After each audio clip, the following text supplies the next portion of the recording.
Recording in progress.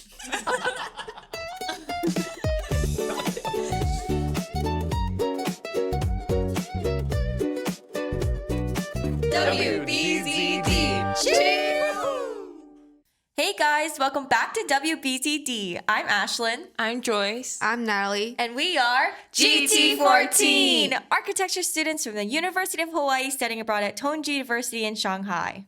In this episode, we have invited a very special guest, an alumni from the Global Track program, Lijin. Woo! Lijin, can you please introduce yourself a little bit? Oh, yeah, sure. Hi, everyone. I'm Lijin, and I'm a GT12 alumna. And I originally started at Tongji University. And at my third year in Shanghai, I decided to join the GT program. So that brought me to Hawaii in 2023, and where I spent 2 years at the UH and graduated last year. So currently, I'm working at Peter Vincent Architects here in Honolulu. And I actually interned with them during my final year of the program. And since I enjoyed it so much, I decided to stay here on full time after graduation. Wow, that's so cool. I think one thing that I really enjoy about the Global Track program is that there's so many alumni, and we actually got to meet some of them when we came to Shanghai. We had a little get together that Clark put together, and we got to meet all the different GTs. And yeah, it was nice to be able to meet you at the University of Hawaii in some of our classes that we took. So thank you so much for being on the podcast today. Oh yeah. Oh, I'm glad to meet you guys here online. So we would first like to start by asking you how you found out about the program. And I know you mentioned that you came in when you joined in Shanghai. And I know your process is a little bit different because you came in during COVID. So if you can just explain just your whole experience. Yeah. In my case, it's a bit different from I think other GTs, since I'm the only one in my year. So yeah, and since I'm the only one, so I spent 2 years, extra year in Hawaii. So this is a little bit different from other GT originally comes from Tongji. Actually, this program is very well known in Tongji side. I'd even heard about it before I started my studies at Tongji. The idea of earning a doctorate degree was appealing, So yeah, I knew this project for a long time. There was one presentation given by Clark, it's the last year when I was in Tongji. Clark gave an online lecture to introduce the whole program at Tongji. It was online, but it's only in Tongji, facing all the Tongji students. He's an incredible pursuer, right? So I after that I decided, okay, I will go. So that's a fun story. So I'm wondering how long you guys take to decide to join this program after you hear about it. Well, they told us about it during undergrad. So maybe the first year, that's when I learned about it in undergrad. So I was a freshman. And then I just decided to join it, or I wanted to go ahead and join it after graduating with my undergrad because of the appeal of being able to study in China for 1 year. So for the whole period I was in undergrad, I was looking forward to this 1 year. Oh yeah. Oh, that's cool. Yeah, so that's a long time, right? Yeah. So, for my case, yeah, I didn't take long at all. It's actually only one night, after that presentation. Yeah, Clark's presentation. I called my mom and told her about the program, and she said that, yes, you should go. So that's all it is. So I was in. So just one night. What about the program really intrigued you? Was it going to study in the United States, Hawaii specifically, or possibly doing internship abroad?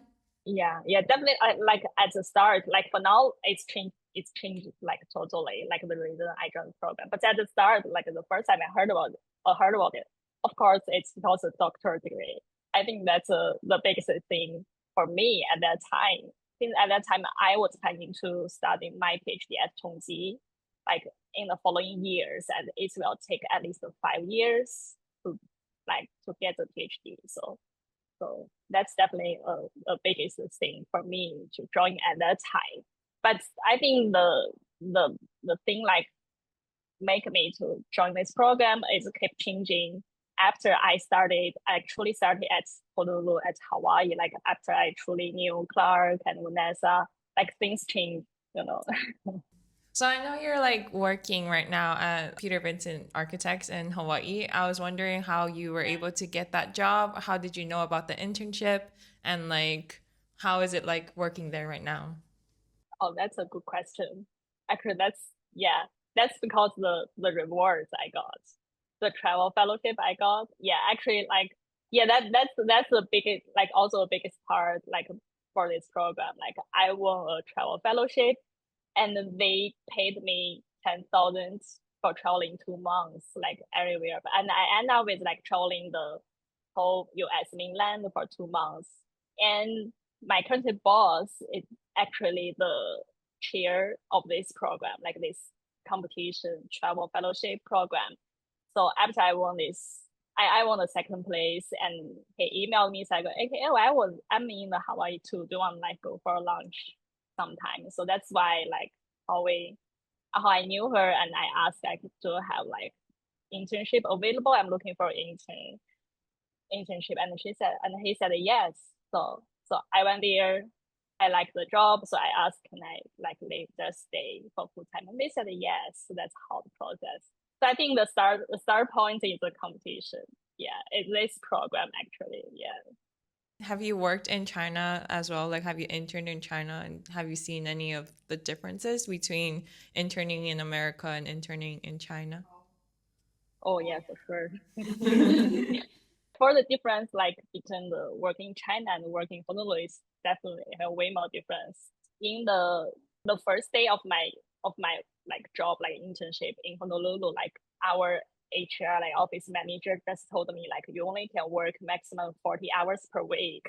So don't go extra hours in the office. Okay, wow, okay, I think I got it. It's first day of my work. So my boss told me don't work too much. So I think that's a part. Like in China, I mean, we don't very calculate your work hours. Like for each project, you just work. Like sometimes there's things like no limited. You just work it until the client say yes. But here, like I think we register like each hours of or like each project, like how many hours I take on the meeting, in-house meeting, how many hours we take on like revise a model, and all this. It's I mean it's a way like how we charge the clients, how we like which parts we already take on the project. But I think the another part is like you need it's helped me understand like how I mean sort of my hours in my work, like also in my life. So I think that's the biggest difference. Like if I work extra hours from Monday to Thursday. Like I mean, it happens a lot. Like you never know. You can't control your work every day, right? If I can finish my work today, I have to work extra hours, and I can leave earlier on Friday. So I think we have those flexibility in my country work. So that makes me feel I can really balance my work and life. So Yeah. yeah. Was it difficult to try to figure things out on your own because we have a cohort? And so we were able to kind of bounce between us and figure out things together. But I know since you are traveling from a different country all the way to Hawaii, it might have been difficult to try to Yeah. adjust. Yeah, definitely. That's a good question. Oh, that's a very good question. I think that's the the biggest challenge I had, like especially in my first semester in Hawaii. Yeah, that's the hardest part. Since I'm yeah, like you said, I'm the only one here, and I don't know. I didn't know anyone in the school. Like and like I had a class together with the non GT program students, like local students, and yeah, and before I studied in 20 for 3 years. So I realized I'm working a different way with all other like students with the group. So I try to like that's where I adjust my piece, like how I like put times on the courses here. So like that's a one difference I feel. And another thing I feel like I feel the people here is just so relaxing. Like there's one class like it's a like a sketch class. Like you practice your sketch, like you just sketch the space, the architect, the landscaping. There's one class, he bring his dog to the class, and it's a big dog, and the big yeah, and during class the big dog just like wandering everywhere, like sneeze there, and lie down there, or yeah, just and he was just teaching the whole class, and looks like the dog was not there. So I can't stop like looking at the dog. I can't focus on what he's seeing. So it's so funny. Like, okay, no, there is a class they allow you bring your dogs. So yeah, that's very funny. I think to clarify, like we mentioned before, you were during COVID time, so I think that's possibly why there wasn't many people trying to join the Global Track program at that time, because one big aspect of the Global Track program is being able to travel, and just during that time we weren't able to travel. So I think it was really cool that you were able to still come all the way to Hawaii and be able to study. And has Clark and Vanessa helped you a lot with like trying to adjust, like to find housing, or like how did you were you able to find like accommodations? Oh, that's actually easy. I think the timing I came in here is right after the COVID. So I think it's before I understand like before me, like the students choose like not to travel abroad because of the COVID. So at my year only me. So but actually the timing I came US it's all ended. So it's very easy to find accommodation. I just search 小红书 Mm. and find my current landlord. Actually, like uh, my landlord is they originally came from China too, so they speak Cantonese and Mandarin as well. So yeah, I'm the only student this year. I came here by myself, but I feel like they're like almost like my family. Like they feeding me very well. Like we have like dinner almost every night. So yeah, so they help me a lot to like to spend like the first semester here. Yeah, I mean only me in the program. It's really like I mean now it's good, but at the start it's really hard time, super hard time. Like I know nothing here. Before like doing the visa application, the documentation, that stuff. Vanessa help everything. So that time I did not know like I have to facing so much. I thought it's okay, it's just the application process. I just submit like English test scores, like something blah blah. It's very smooth, and something like all the stuff directly send me to here. And the phone I landed at I know nothing. Yeah, it's like the first day I was in school, I realized since I joined the second year of like regular doctor program. So actually they have been like have class together for a year and they know each other very well. And I'm the only one like I don't know like anyone there. So it's really a hard time to get familiar with like other people. And I'm not good at talking, like good at like know new people. That's really a hard time. Yeah, and my English not good at that time at all. I kind of felt the same way because I didn't go to the University of Hawaii for my undergrad. I went to a school in Texas. So when I first went to UH, I mean, obviously I'm from Hawaii, so it's slightly different and it was easier to adjust. But yeah, I didn't know anyone in the class and I was just sitting there and I was like, okay, I don't know how to like start a conversation because it seemed like everyone knew everyone already and I'm just kind of like coming in. But luckily enough, like the cohort definitely helped to kind of break that ice and be able to meet new people. Yes, yes. I feel same. Yeah, like this. I think our school here is very small group. Like everyone knows each other. Like even like I feel same now. I mean, I already graduated, but like I met some people like during the events, like AI events, like it's just a work related like events. They still like know like a lot of people from school too, like the professors, like the students. It's yeah, we're really in a small island. We talked about our culture shocks that we had when we came up to China. Did you have any culture shocks when you went to America? Oh, then I want to know what's your culture shock first. Yeah. I think the biggest one is the toilets.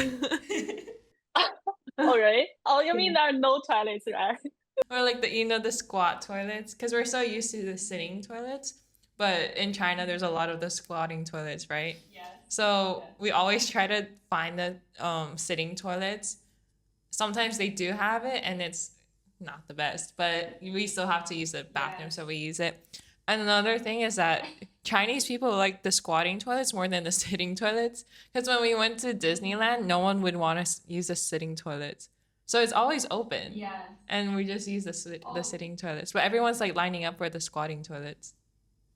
Oh yeah, yeah, yeah. That's a funny part. And think they don't have the like how do you call it, like that paper for the sitting toilets, right? So it's actually not clean. Yeah, yeah. So you have to bring your own tissue or something to clean it up if you want to use it. Yeah, that's true. I heard like people like before they come to China, they will practice the position, like Oh, how squat. to use it. Yes, yes, yeah. Some like I heard some people they cannot do like how to call it, like The Asian squat. Yeah, Ronnie said he's been practicing. oh yeah.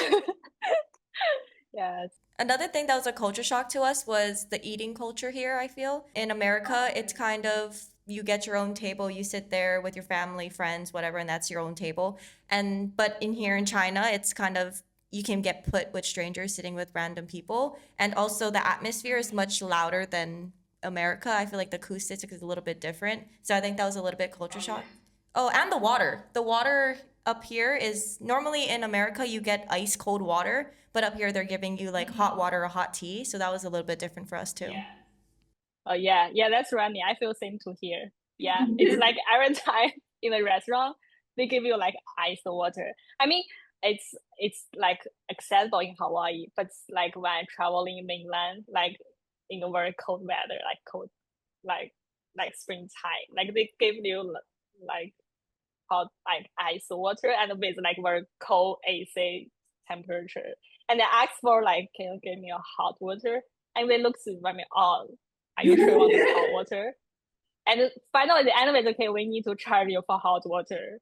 Things like they only have like the soup on their menu, so they have to, yeah. Okay, well that's fine, yeah. So that's yeah. The food like the eating always different here, yeah. And let me think, there any culture shock in Hawaii? I think it's the people here are mixed, so I do feel like there not a lot culture shock as I thought. Yeah.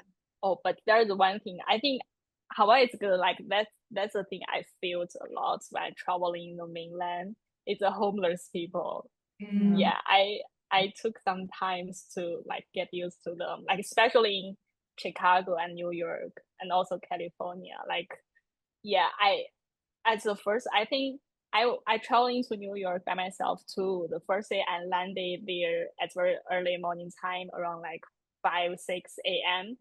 And like I have to wait in the airport for a little bit to wait my Uber coming, and there are a couple of homeless just sleeping in the like the terminal like entrance. So I was so scared to pass them.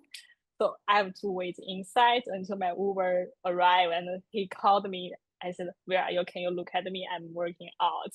So that's the first day I was so scared. But after like I think a week, there are homeless everywhere in the subway station, in the street, in the corner area. So I used to it, and I found some people they even talk to them. I mean, they don't know each other. They just pass the some guys and they just talked.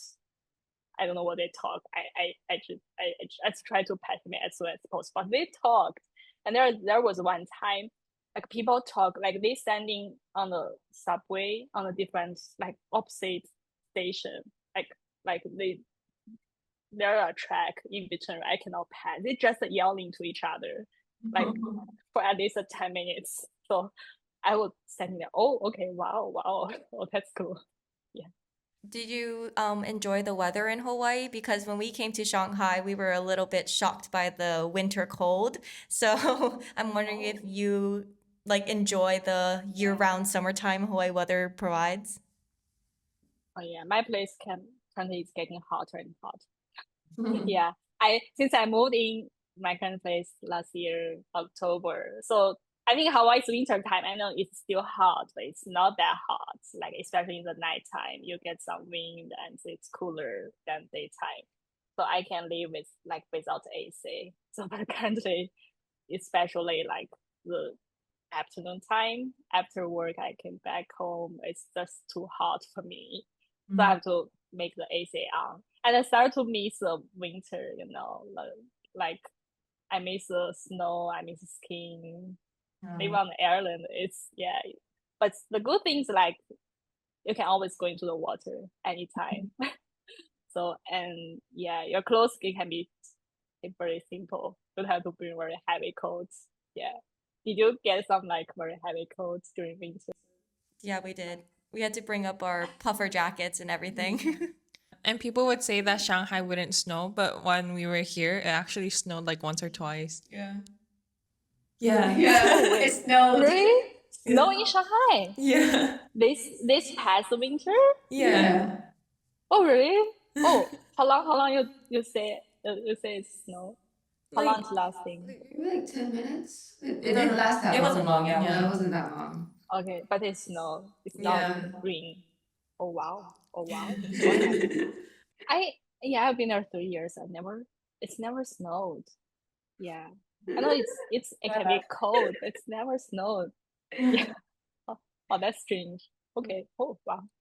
Yeah. Did you travel to like somewhere north part of China? Yes, we all went to Harbin. Oh wow. Do you like there? It was That's really cold. uh-huh. Yeah, it was Oh, cold. that's super cool. Yeah. Yeah. What time do you go there? Like the coldest time or Yeah, like right before Chinese New Year. oh wow. Oh Yeah. that's yeah, the coldest time. I think the first night that me and Natalie were there, it was so cold that my ears were frozen. And then like so after that, when Ashton came the day after, it started getting warmer, which is really nice. It was still cold. Yeah.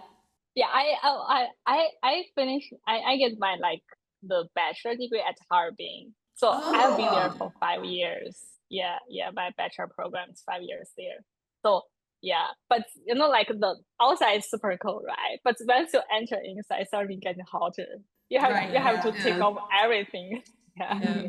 yeah, yeah. We had an earlier question, but we were wondering because you were talking about the how you came here during the second year of the D-Art program. So I was wondering what the program is for the Chinese students coming to Hawaii. So is it like you spend 2 years or 1 year in Tongji and then you go to Hawaii on your second year? Like what is the process like? Oh yeah, yeah. I think in my case, it's quite different from all other like students comes from the Tongji. Since when I joined the program, I'm already almost graduating from Tongji. It's already my last semester there. I already finished my like all dissertations, my most credits is yeah. I'm ready to graduate at that time, and so I I just like here like Clark's presentation is very appealing. So okay, at that time, okay, I will just jump into this program for another 2 years. Since I know like for the regular JT programs from the Tongji side, they will have the first year online only, like and the second year they will come here in person. But in my year, since I'm the only one JT, so Clark just said like, can you come here? Since it's hard to have all the online classes only for me. So that's why my situation is different. So I came here 1 year before, like earlier, joining the regular the art program classes, and yeah, and the third year I just like follow all other regular like dissertation program or other regular classes. Yeah, so that's a big difference. Yeah. Can you talk a little bit about your dissertation and your DR thesis and that kind of process of like when you started to do the proposal and then how when you presented in the end? Yeah, I know I have like extra year. I mean, compare other students, and I already finished my Tongji stuff. So yeah, I know some Tongji students they will use the same topics like in Tongji and UH. Yeah, but since I already finished my stuff there, so I decided to start a brand new topics and start totally like brand new research. So I the first year when I was in UH, I like try a bunch of different direction. Like, should I go to a housing project or should I go to like an urban design project? And things I was working on, the travel fellowship I won, that's like a urban planning scale topic. So I started interested in that topics. Right after that fellowship, I interned in New York. I think at that time I feel like New York is the best city in the world. I mean, it's not. I know it's mess. It smells terrible, and I just feel it's gorgeous. It can fit so many people, like, and everything works so efficiently. And I mean, yeah, and you still feel like you can go to like Central Park and go to there are a bunch of parks. I think the New York's parks number, I think I can't remember exactly like which part, but we can say New York have like the most park in the world. So I just feel it's gorgeous. I want to figure out like how it works so well. So I try to start to focus my topics in like in New York City, like urban scale, urban topics. So I start to talk with Clark at that summer about these topics, and finally ends up with like the food trunk in New York. Things like Clark feels is I can easily get all the data since New York have the open platform online.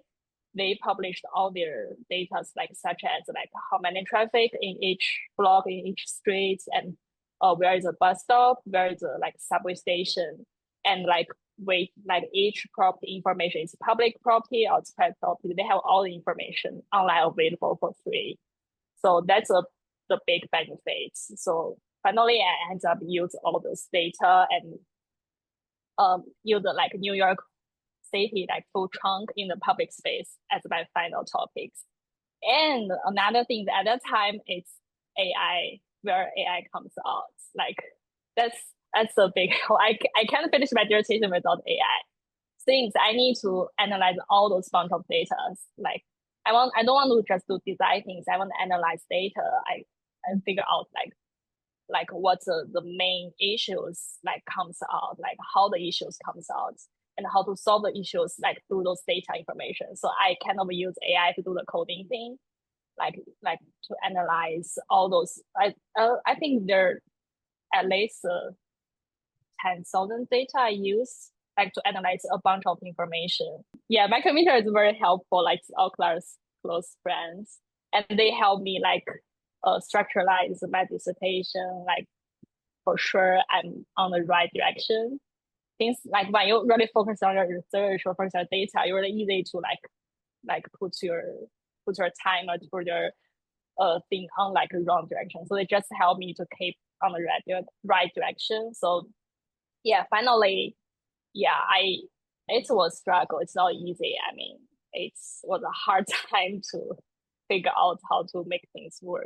But finally, yeah, I think I can finish a topic I really like. And I think it's kind of answered like my initial question, like when I was first time in New York, I questioned like how this city can work so well. I mean, my my final result like summaries cannot answer like that big question, but it's just from my own side myself, I can understand the city well. So that's great. Yeah.